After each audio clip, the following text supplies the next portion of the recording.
Bapak Ibu sekalian, pekerja cerdas hukum ini adalah suatu sarana belajar untuk pekerja yang mau tahu tentang kasus-kasus apa saja yang terjadi di dalam perusahaan. Amit-amit sih kita ngalamin kasus ini, tetapi kalau ada teman yang mengalami, Anda bisa memberikan saran. Sebenarnya untuk mempertahankan hak kita sebagai pekerja. Nah, kali ini kita akan belajar mengenai kasus perselisihan, sebut saja Pak Supri. Pak Supri dengan perusahaan. Lanjut ya. Ini adalah masalah meninggalkan pekerjaan demi keluarga sebagai hal mulia atau melawan perusahaan. Kita ambil kali ini dari nomor 11 Pengadilan Negeri Jambi.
Nah, kalau Anda harus meninggalkan pekerjaan demi keluarga, hanya satu saat dan satu kali, tapi pada waktu itu perusahaan tidak mau terima. Bagaimana menurut Anda? Sulit kan? Demikian juga apabila ada pernikahan. Pernikahan anak adalah salah satu acara paling penting di dalam hidup Anda. Dan inilah kisah Pak Supri. Sudah 7 tahun Pak Supri bekerja. Tetapi suatu kali anaknya menikah bertepatan dengan proyek besar yang diadakan oleh perusahaan. Di satu sisi, Pak Supri harus mempersiapkan pesta anaknya sebaik-baiknya demi anak loh. Tetapi di lain sisi, perusahaan tidak mengizinkan. Perusahaan tidak mau tahu, Pak Supri tidak. Kenapa sih? Alasan perusahaan memang cukup tepat bahwa hari-hari itu ada suatu proyek besar dan mereka membutuhkan ratusan orang. Sebelum-sebelumnya bahkan perusahaan tidak mempunyai proyek, baru kali itu. Jadi Pak Supri sebagai suatu kepala di situ, jangan sampai dia itu cuti, harus bekerja. Nah, ini adalah suatu dilema. Perusahaan hanya memberikan izin 2 hari, tetapi Pak Supri butuh 10 hari untuk pernikahan. Mana yang dipilih? 10 hari atau 2 hari? Kita sayang sekali sama dengan Pak Supri. Pak Supri lebih pilih dan lebih pentingkan keluarga. Ia pergi untuk 10 hari. Perusahaan tidak mengizinkan. Salahkah Pak Supri? Nah, perusahaan menganggap Pak Supri bersalah. Pada waktu kembali, Pak Supri dianggap mengundurkan diri. Satu alasan pertama adalah karena 5 hari berturut-turut tidak masuk kerja. Benarkah demikian? Ada 2 alasan. Alasan kedua adalah Pak Supri dianggap melawan dengan sengaja.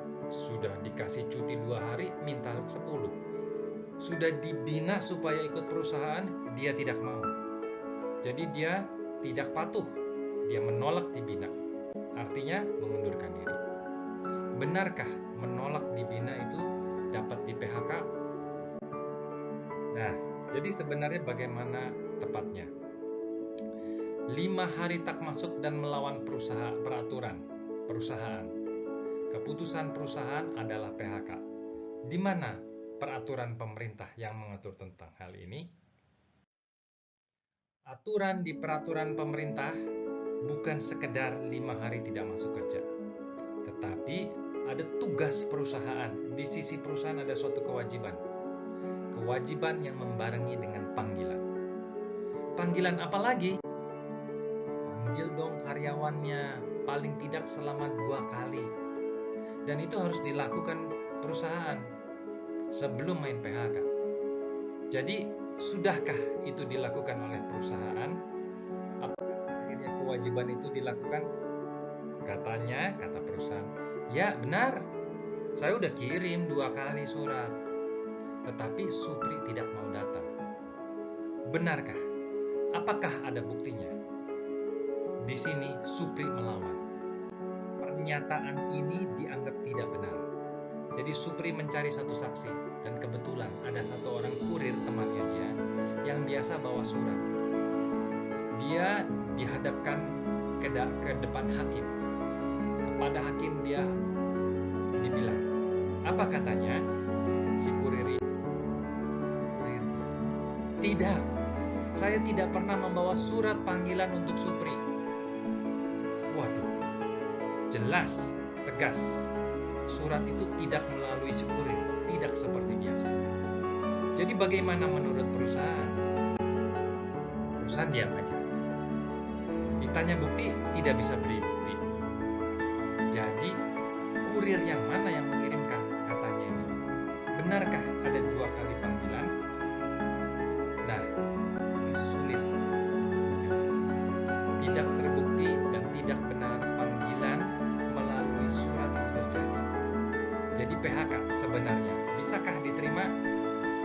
Jawabannya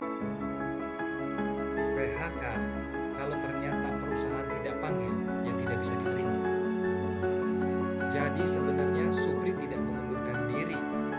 Kalau dia memang 5 hari tidak masuk, dia mengundurkan diri.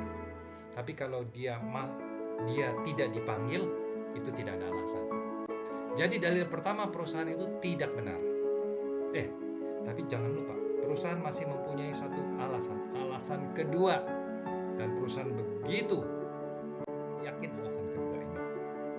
Alasan kedua ini bahwa Supri itu melawan. Ia tak bisa kerjasama, dia tidak taat aturan dan tidak mau dibina. Otomatis dia mengundurkan diri. Benarkah otomatis?